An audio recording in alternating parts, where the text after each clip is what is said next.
Assalamualaikum warahmatullahi wabarakatuh. Kembali lagi di Dapur Politik Menyala Project bersama saya Muhammad Dari tanpa ada kedatangan Bang Ardirio karena lagi mengawal PON. Nah, kita lanjut ke episode kedua terkait dengan teknis tes SKD. Sama ada beberapa tadi yang belum selesai ya terkait dengan melihat formasi. Nah, jadi dulu seingat saya saat saya masih mengharapkan terhadap negara itu ada misal formasi 2 yang daftar berapa itu muncul dulu. Nah sekarang itu sudah tidak ada. Kenapa itu? Sudah nggak ada. Dulu pas zamanku itu nggak dimunculin. Nah, terus 2019 muncul. Itu dimunculin. Nah. Mungkin karena ini biar lolos untuk CPNS minimal itu harus SKD-nya itu di atas passing grade. Betul. Banyak kasus yang ada beberapa jabatan dan instansi itu nggak lolos passing grade. Akhirnya jabatannya kosong. Formasinya nggak ada yang ngisi. Biar untuk biar orang-orang kecenderungannya tidak satu jabatan, satu formasi. Nah, itu makanya kita munculkan. Munculkan itu biar ternyata ini kosong, daftar ini aja biar merata lah kasarnya. Tapi itu kita dapat laporan. Ini bukan isu sih, tapi fakta laporannya itu mereka bisa membuktikan ada di daerah, bukan di Jawa ya. Nah, itu digunakan untuk memanipulasi. Dalam arti gini, misal nih, kamu ini mau daftar dari ya. Terus kamu, teman-temanmu di gang, di kampung, kamu mintain KTP-nya semua. Terus? Mereka nggak ingin daftar CPNS, tapi kamu daftarin buat akun. Nah, mereka daftarin ke jabatan yang kamu daftar. Jadi akhirnya orang-orang itu lihatnya seolah-olah, wah udah penuh ratusan. Nah, padahal yang ingin daftar itu cuman kamu aja. Iso ya permainan kayak gitu ya? Nah, itu baru kita temukan. Makanya banyak laporan dan juga ternyata gini, akhirnya kita tutup lagi. Kita tutup lagi. Orang nggak tahu lagi. Tapi gini, instansi kita kasih akun admin ya. Akun admin. Jadi dia bisa ngontrol jabatan mana yang masih kosong. Contoh kayak kemarin. Kemarin itu di provinsi Haji. Di provinsi Jawa Timur. Nah, itu banyak jabatan-jabatan yang masih kosong, terutama guru. Nah, itu akhirnya provinsi ngumumin secara resmi. Ke webnya kalau misal jabatan ini masih kosong itu kita perbolehkan. Jadi memang tapi ya itu hamin dua hari sebelum penutupan lah. Jadi biar untuk minatnya orang-orang biar nggak mengarah ke ini. Yang lainnya ya. Oke. Ya itu reasoningnya teman-teman. Berarti sekarang ya mending kayak gitu ya, mending. Nah itu kan berarti mengacu kepada yang tadi misalnya lah pasti orang kok nggak daftar pas awal-awal ya karena gani kayak gitu kan. Nah mungkin itu ya. Gani kayak iki kosong ya aku tak daftar iki aja gitu kan. Nah, jadi, kalau dulu masih bisa dilihat formasi kan pasti akhir-akhir semua. Jadi ini itu tadi jangan menyalahkan pendaftarnya nggak salah bro. Yang salah itu adalah penyelenggaranya sebenarnya kalau mau fair-fairan ya. Iya, tapi bukan BKN ya. Tapi bukan BKN, lo seneng kau kata-katanya gitu. Tidak bukan BKN ya kan, masalah Imatra itu Perduri ya. Badan usaha milik negara bernama Perduri. Nah, itu berarti terkait dengan administrasi. Nah, kita masuk ke poin tentang ini, materi SKD dan SKB, seleksi kompetensi dasar dan seleksi kompetensi bidang. SKD itu kan ada 3 ya? Ada 3. TWK, tes wawasan kebangsaan, tes intelijensi umum, dan TKP. Nah, yang mau aku tanyakan gini, misalkan orang itu dia tes SKD, itu formasinya 1 misalnya atau 2. Nah, yang tes di formasi itu semuanya itu di bawah passing grade semua. Hanya ada 1 orang. Itu otomatis masuk apa enggak sih? Atau tetap harus SKB? Tetap harus SKB, tapi ya hasil SKB-nya seperti apapun pasti masuk karena satu-satunya. Gitu. Berarti yang harus berjuang di SKD oleh gitu ya. SKD. Jadi gini. Di SKD nanti itu akan disaring yang pertama passing grade. Passing grade, oke. Kalau yang lolos di atas passing grade itu melebihi 3 kali formasi yang dibutuhkan. Nah, itu akan di-ranking. Di-ranking maksimal 3 kali formasi. Contoh, formasinya ada 1. Yang berhak ikut SKB maksimal 3 orang. Oke. Nah, ketika yang lulus passing grade lebih dari 3 orang itu tetap nggak ikut, nggak bisa. Nah, tapi ada satu kasus. Ini kasusnya tidak menentu ya. Karena tahun lalu itu nggak ada ketentuan itu. Tapi tahun sebelumnya lagi, 2020, itu temanku sendiri yang ngerasain itu ada kebijakan. Jadi gini, ketika ada formasinya misal contoh 100. Yang berhak ikut SKB 300. Iya, Tapi yang lolos passing grade hanya 50 orang. Nah, oke, terus? Nah, hanya 50 orang. Akhirnya 50 orang ini ya pada saat ikut SKB itu otomatis lolos kan? Iya, betul. Nah, otomatis keterima lah karena yang dibutuhkan 100. Nah, karena ada beberapa instansi yang mengajukan ke Menpan ya, laki-laki Menpan ya. Menpan, oke, bukan BKN, bukan bikin apa ya? Aturan ketentuan, ya. Kebijakan. Turunlah kebijakan. Kalau yang tidak passing grade ini di ranking lagi. 50 untuk memenuhi yang kosong sisanya, tadi. Iya. Yang kosong tadi.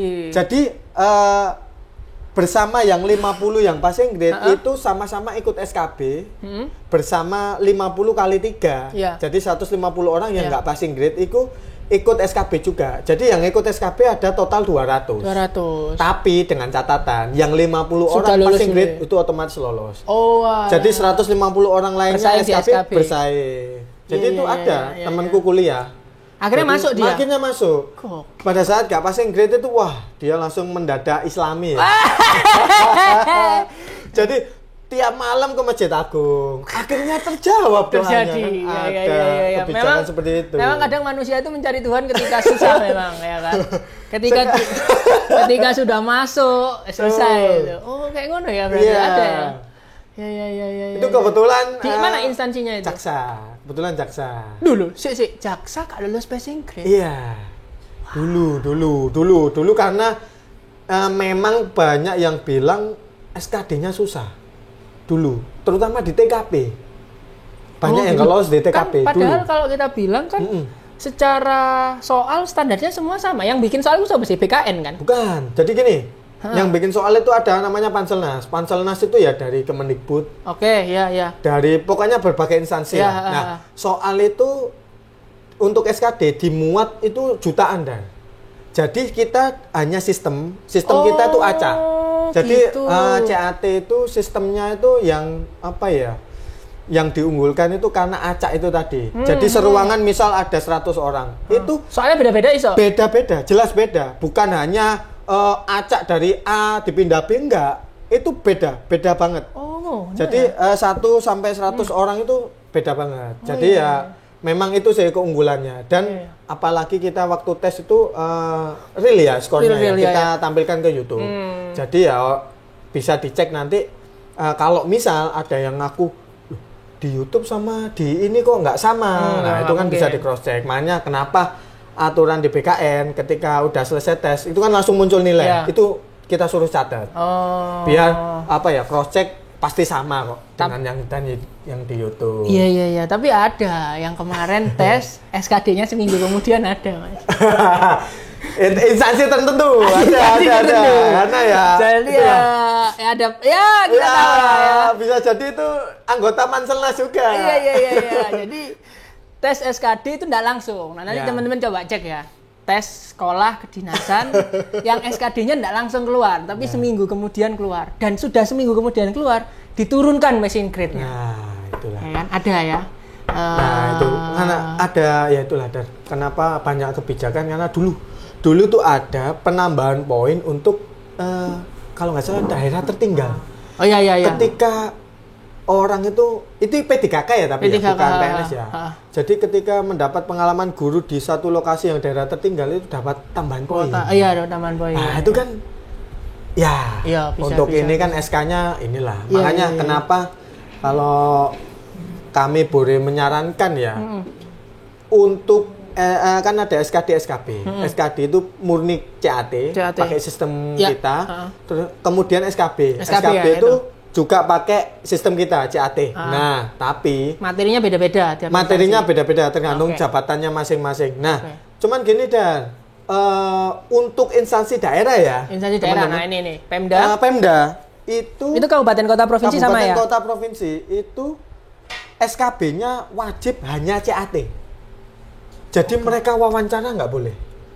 Jadi itu benar-benar hasilnya itu murni dari peserta lah. Nah, namun ada beberapa jabatan yang ditambahi untuk praktek kerja. Contohnya seperti peranata komputer desain. Jadi peranata komputer ini seperti apa yang diminta instansi? Apakah butuh untuk jaringan? Apakah aplikasi? Itu wajar lah untuk dites. Tapi hanya jabatan tertentu aja. Makanya kenapa mungkin yang benar-benar real sih instansi daerah ya. Untuk instansi pusat ada beberapa yang hanya CAT, ada juga yang mengajukan ada wawancara, psikotes, dan juga bahasa Inggris juga ada. Ada. Kalau jaksa itu ada bahasa Inggris. Ada bahasa Inggris. Kalau Kemendikbud, dosen itu wawancara dan tes ngajar. Oh ya, itu. Mungkin kan ada nilainya sendiri. Ya, ada nilai sendiri. Nah, itu ya apa ya kalau dikatakan mending cat sih. Karena kalau cat itu kan ukurannya adalah karena kan itu sudah paten komputer ya Su ya. Betul. Tapi misalkan wawancara atau tes kayak gitu, subjektivitasnya tinggi. Nah, itu yang kita hindari seperti ya kan. Nah, padahal kalau cat objektif ya kon sinau iki mari. Ya. Tapi memang ada jabatan tertentu yang terutama menghadirkan skill ya. Kayak misalkan jadi dosen, jadi guru. Oke lah kalau ada tambahan lagi. Iya, ada tambahan lagi itu oke. Meskipun kalau kita lihat itu juga nggak fair. Kenapa? Karena kalau misalnya jadi dosen, harusnya kan dia sudah punya minimal ya penelitian yang sudah terpublikasi. Tidak ada ya persyaratan itu lah. Itu nggak ada. Oh, nggak ada. Nggak ada. Nah, itu ada di wawancara, tapi tidak ada indikator terkait dengan misalkan dia punya publikasi internasional. Itu apakah dapat tambahan poin segala macam? Enggak. Jadi nilai wawancara itu disesuaikan dengan subjektivitas dari interviewernya. Tidak terukur lah. Tidak terukur. Nah itu kan kadang nggak fair juga ya. Pengalaman beberapa teman dan pengalaman saya sendiri sebenarnya ya. Nah ini saya melihat ya mending cat gitu loh. Iya kan? Karena ya yang paling fair itu ya meskipun dalam praktiknya ya nggak ada yang ini terlalu subjektif, susah ini nggak ada. Cuman jadi, menghindari prasangka itu ya. Nah, benar-benar meskipun kita tahu lah bahwa orang dalam itu privilege, ya kan. Misalnya kan daftar kejaksaan, terus kemudian bapakmu jaksa, ya kita semua udah tahu lah. Ya kan permainan itu gimana. Yang penting lolos SKD kawan-kawan. Kalau Anda punya jalur-jalur orang dalam itu, ya kan. Itu nanti bisa digunakan di SKB mungkin ya Su ya. Yang tidak wawancara. Iya, tapi itu ya dihindari lah karena terlalu banyak oknum penipuan. Iya, benar. Pasti inilah seleksi yang sekarang terhindar dari itu. Bersih. Meskipun kalau SKB itu cat yang nanti menentukan nilainya tetap BKN atau instansi itu Su? Kalau yang menentukan tetap porsinya itu instansi itu. Oh, instansi itu. Jadi porsi normalnya SKD itu diambil 40% kan? Iya, betul. SKB 60%. 60% ketika Pemda hanya CAT itu ya udah literally 60%. Oke. Nah, jadi utuh lah 60%. Tapi kalau yang lain itu bisa tergantung instansi. Misal wawancara mau berapa persen, psikotes mau berapa persen. Kayak di Kumbam itu kan penjaga tahanan itu juga ada tes fisik. Ya, betul. Kalau di mana namanya di provinsi itu ini Satpol PP. Satpol PP benar. Satpol PP ku ono sertifikasi bela diri. Bela diri sama kayak ini kejaksaan. Kejaksaan penjaga tahanan harus ada bela diri. Oh, kejaksaan khusus penjaga tahanan ya. Tapi kalau jaksanya enggak ya? Enggak. Jaksanya malah selain TOEFL ya, juga ini sertifikat komputer, menguasai komputer. Oh. Itu harus ada. Iya. Allah, panggil ya berarti jaksa itu. Iya. Jaksa itu ya selain umurnya maksimal kalau nggak salah ya. 40. Tahun ini 28. Oh, 28. Maksimal 28. Belum menikah. Nah, itu yang susah. Oh iya, belum menikah. Boleh hakim boleh ya? Kalau hakim masih boleh. Nah, itu kan mungkin ya kalau normalnya itu maksimal umur kan tidak boleh 35 pas. Iya. Itu secara umum. Kalau udah menikah ya boleh aja. Cuman ada jabatan tertentu mungkin instansi punya perhitungan sendirilah. Kenapa faktor-faktornya. Iya, karena jaksa itu nanti dia lulus pendidikan jaksa. Kalau bapakmu bukan Kajati dibuang lah kau. Ya kan, itu jadi rahasia umum, dibuang lah kalau penempatan Mamuju. Nah, bolong mengondo gitu kan. Nah, jadi kalau kita lihat teman-teman, intinya adalah kalian belajar SKD ya yang giat ya kan. Nah, sisanya yang 60% SKB itu ya wis ya bisa. Katakanlah misalnya kalau ada rekom dikit itu mungkin masih berpengaruh ya, Zu ya. Ya, kalau selama ini sih kita nggak pernah menemukan ya laporan-laporan seperti itu nggak pernah menemukan ya hanya isu-isu. Ini diplomatis bro, statement menjaga karir ini. Ya lah kalau kayak gitu itu teman-teman good luck untuk teman-teman yang sudah tes CPNS nanti tanggal 16 Oktober ya. 16 Oktober. Selamat Anda akan menjadi seorang amtenar. Amin. Ya kan? Kita akan ketemu lagi di sesi berikutnya. Jangan lupa like, subscribe dan komen Menyala Project. Terima kasih untuk Mas Alifian. Sama-sama. Yoi, sampai jumpa. Assalamualaikum.